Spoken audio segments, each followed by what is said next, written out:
Est-ce un oiseau? Est-ce un avion? Ou sera-ce une discothèque volante? Honnêtement, ce tableau est si intrigant que chaque détail ressemble à une énigme attendant d'être résolue.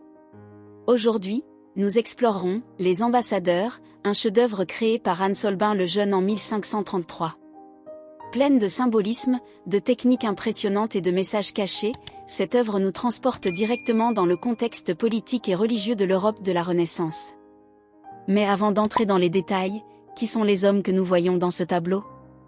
Pourquoi apparaissent-ils entourés de tant d'objets et qu'est-ce que tout cela signifie? Nous commençons par celui qui a recommandé ce travail, Jean de Dinteville, l'ambassadeur de France à Londres. Jean de Dinteville avait 29 ans au moment de sa représentation, information gravée sur le poignard qu'il tient dans sa main droite.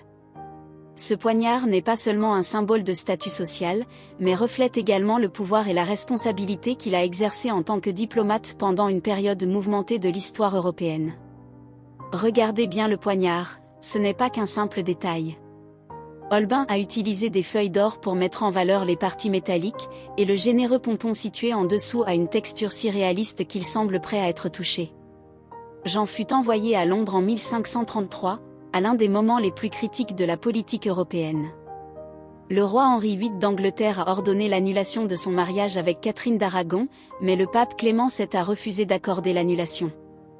Le stage? Henri rompit avec l'Église catholique et fonda l'Église anglicane, ou bien l'Europe fut plongée dans le chaos religieux. Le roi François Ier de France, préoccupé par les conséquences de cette rupture, confie à Jean de Dinteville la mission de médiation des conflits et de recherche de solutions diplomatiques. Jean, cependant, n'était pas vraiment enthousiasmé par sa mission à Londres.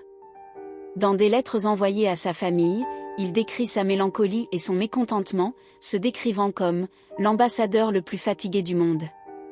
Pour atténuer l'ennui et l'inconfort provoqués par le climat anglais, il importa 30 tonnes de vin. Sa tenue, que l'on voit sur le tableau, a probablement été portée lors du couronnement d'Anne Boleyn, la nouvelle reine, et représente la richesse et le prestige de sa position.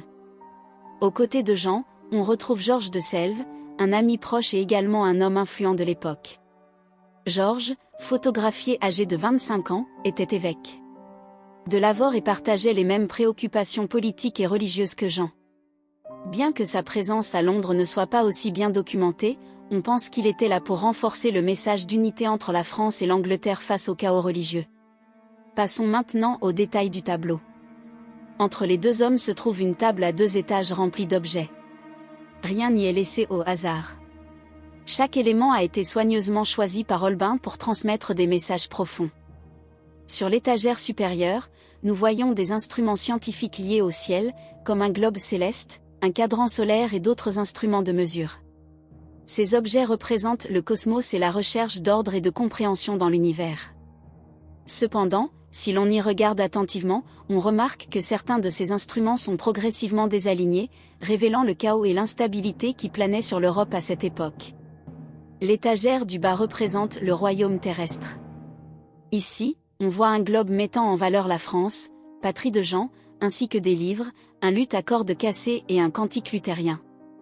Le luth, avec sa corde endommagée, symbolise la rupture et la discorde, peut-être le reflet des divisions religieuses entre catholiques et protestants.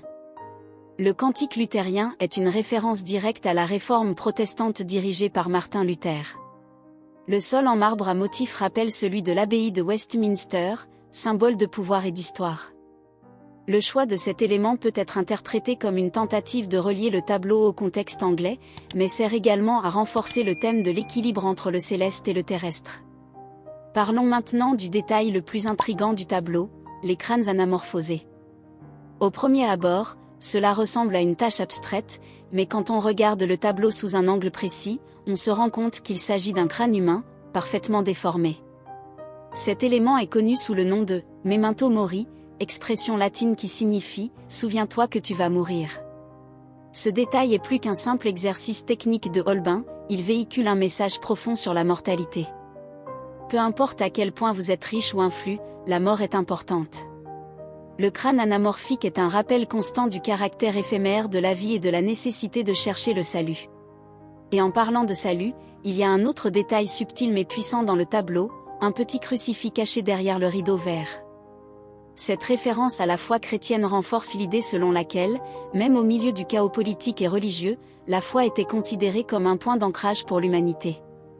Pourquoi alors Jean de Dinteville a-t-il choisi d'inclure autant d'éléments symboliques et complexes dans ce tableau? Une interprétation est qu'il voulait créer une œuvre qui soit plus qu'un simple portrait, mais aussi une déclaration sur la fragilité de la vie possible et l'importance de se préparer pour l'éternité. Holbein a travaillé avec des compétences techniques impressionnantes, mais il y a un avantage dans la mesure où il a dû précipiter l'achèvement du tableau. Des détails tels que la simplicité du motif du tapis et l'expression partiellement vide de Georges suggèrent que l'artiste était pressé par le temps. Malgré tout, le résultat final est un chef-d'œuvre qui continue de fasciner et d'intriguer les spectateurs des siècles plus tard. Les Ambassadeurs est un tableau qui dépasse largement sa surface. C'est un témoignage visuel d'une période de grande transformation et d'incertitude.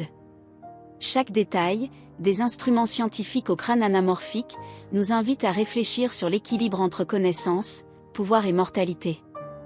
Et surtout, nous nous souvenons que peu importe l'ampleur de nos réalisations, la vie est éphémère et la foi peut être notre plus grand réconfort. Que pensez-vous de ce travail? Quels détails vous ont le plus impressionné? Laissez votre avis dans les commentaires et n'oubliez pas de vous abonner à la chaîne pour plus de critiques comme celle-ci.